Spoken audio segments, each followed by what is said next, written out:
Dans ce dernier chapitre du cours, nous allons étudier les erreurs de mesure. Rappelons qu'il existe deux types d'erreurs possibles. La première erreur, c'est l'erreur systématique. C'est ce qui survient lorsqu'on fait une erreur qui est exactement la même pour toutes les observations. Imaginons par exemple que je décide de mesurer la masse d'une série de personnes et que j'utilise pour ce faire une balance qui est biaisée. Je me rends compte, après coup, que pour chaque personne, j'ai estimé une masse de 5 kg inférieure à la réalité. Dans la mesure où j'ai fait exactement la même erreur pour tous mes participants, eh bien, si j'arrive à détecter cette erreur, je pourrai relativement facilement la corriger, c'est-à-dire que je pourrai appliquer le même facteur de correction pour tout le monde.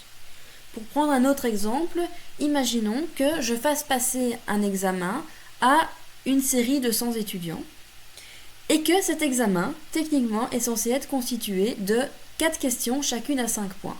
J'ai donc un examen dont le score total est sur 20. En raison d'une erreur d'impression, je me rends compte que je n'ai donné aux étudiants qu'une version de l'examen constituée de 3 questions. Ce qui veut dire qu'il est absolument impossible qu'un étudiant ait obtenu la note maximale, dans la mesure où il n'a pas pu répondre à la 4e et dernière question. Si je m'en rends compte, eh bien je peux corriger le tir en rajoutant systématiquement 5 points à chaque étudiant. Au-delà de l'erreur systématique, il y a l'erreur aléatoire qui survient à chaque fois que l'on tente d'établir un modèle de prédiction. C'est d'ailleurs le terme d'erreur qu'on rajoute à chaque fois à la fin d'une équation d'un modèle. Vous savez que lorsqu'on fait des statistiques, lorsqu'on tente d'établir une prédiction, eh bien, il peut y avoir un décalage entre le vrai score d'un sujet et la prédiction, et que cette erreur ne sera pas systématiquement la même pour tous les sujets. En effet, il y a plein de facteurs qui peuvent expliquer l'erreur. Il peut y avoir toute une série de facteurs individuels, toute une série de facteurs externes qui n'ont pas été contrôlés à travers le design, et il peut aussi y avoir tout simplement une erreur de mesure. Tout ça fait que la réalité n'est pas forcément égale à la prédiction. C'est ce deuxième type d'erreur qu'on va étudier dans ce chapitre. On parle d'outliers ou de valeurs aberrantes pour décrire des observations qui s'éloignent de manière assez prononcée des autres observations. Voici quelques exemples. Imaginons que j'étudie un échantillon d'enfants primaires et que dans mon échantillon, il y ait une fille qui a 18 ans. Eh bien, sur la variable âge, ce score de 18 représentera une valeur extrême puisqu'il est anormalement haut par rapport à l'ensemble de l'échantillon. Si j'étudie un échantillon d'hommes adultes et que dans mon échantillon une personne mesure 2,10 m, eh bien cette valeur constituera une valeur extrême sur la variable taille. Pour donner encore un dernier exemple, si j'étudie une population d'individus tout venant et que dans mon échantillon il y en a un qui a un QI de 160, eh bien cette valeur de 160 représentera une valeur extrêmement haute en termes de QI.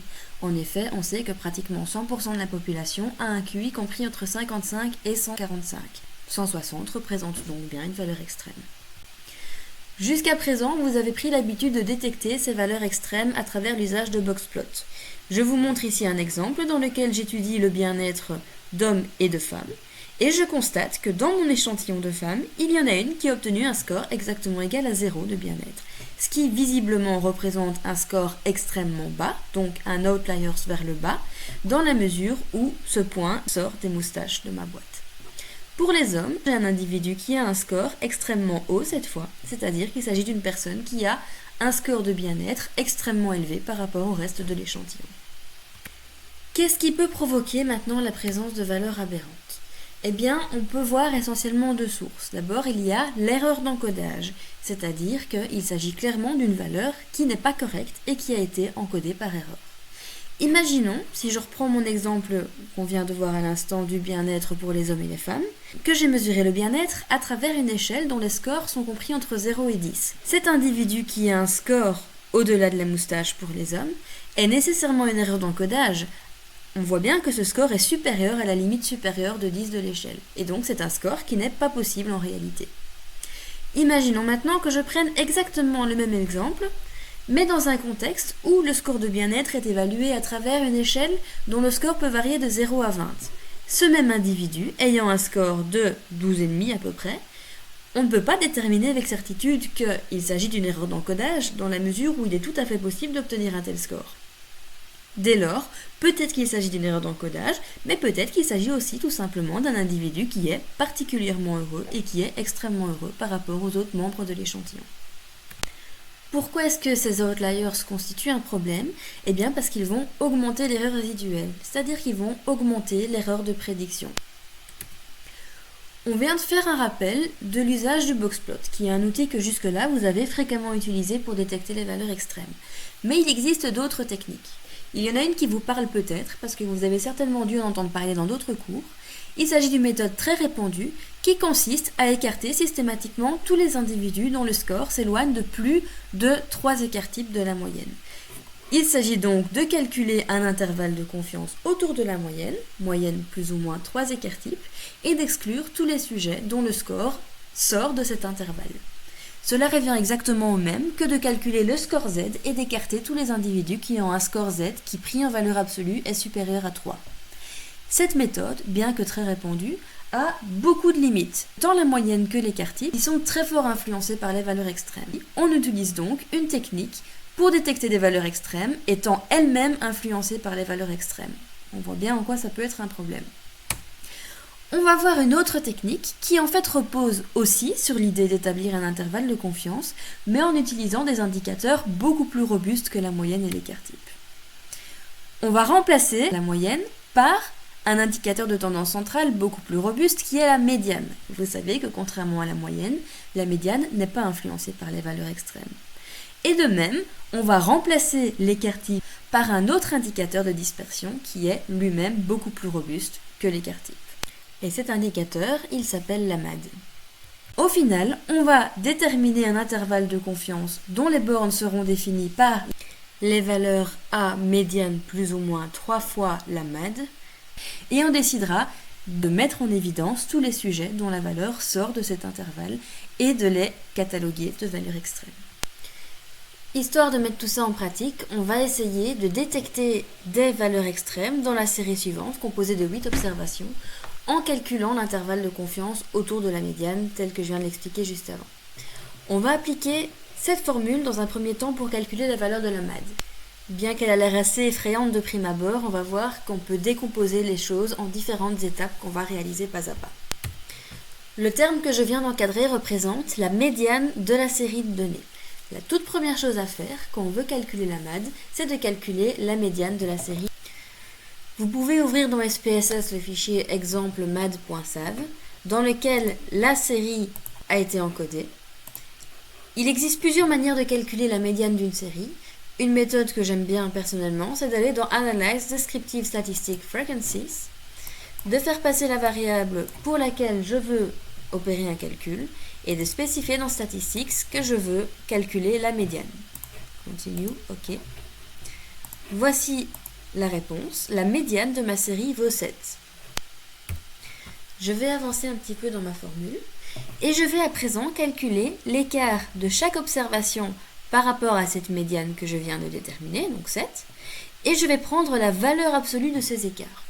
Vous savez que ce genre de transformation linéaire, on peut la faire via le menu Compute dans SPSS. Je vais retourner dans ma base de données, je me rends dans Transform Compute, et je vais en fait créer une nouvelle variable dans ma base de données, une nouvelle colonne, dont les scores pour chaque sujet seront égaux à l'écart absolu entre le score de la série et 7. Je vais appeler ma variable écart abs. Vous lui donnez le nom que vous voulez, tant que ça vous permet de bien comprendre de quoi il s'agit. Alors la première chose, si je veux calculer l'écart entre le score de chaque série et 7, je vais introduire la variable série et je lui soustrais 7. Attention, ce qui m'intéresse, ce n'est pas de calculer l'écart brut entre les scores de ma série et la médiane, mais c'est de calculer l'écart absolu. Donc je dois prendre la valeur absolue de cette différence. Et pour ce faire, il existe une fonction dans Compute, il s'agit de la fonction abs. J'introduis abs, ABS, et je spécifie entre parenthèses ce dont je veux prendre la valeur absolue. C'est bien de la différence entre le score de départ et 7 que je veux prendre la valeur absolue. Toute la différence doit donc bien être introduite entre les parenthèses. Je valide, et dans ma base de données, voici pour chaque sujet l'écart entre l'observation de la série et la médiane. À présent, je vais calculer la médiane de cette nouvelle série que je viens de calculer dans la base de données. Pour ce faire, je peux utiliser le même menu que tout à l'heure. Je vais aller dans Analyze, Descriptive Statistic Frequencies. Je retire la série, je la remplace par la variable que je viens de créer, c'est-à-dire l'écart absolu de chaque observation par rapport à la médiane de la série de départ. Dans Statistics, l'option médiane est bien sélectionnée. Je l'ai sélectionnée précédemment, SPSS garde toujours en mémoire les options que l'on a choisi de cocher. Je clique sur OK. Et ici, je vois apparaître la médiane de la série ECARAPS qui vaut 3,5.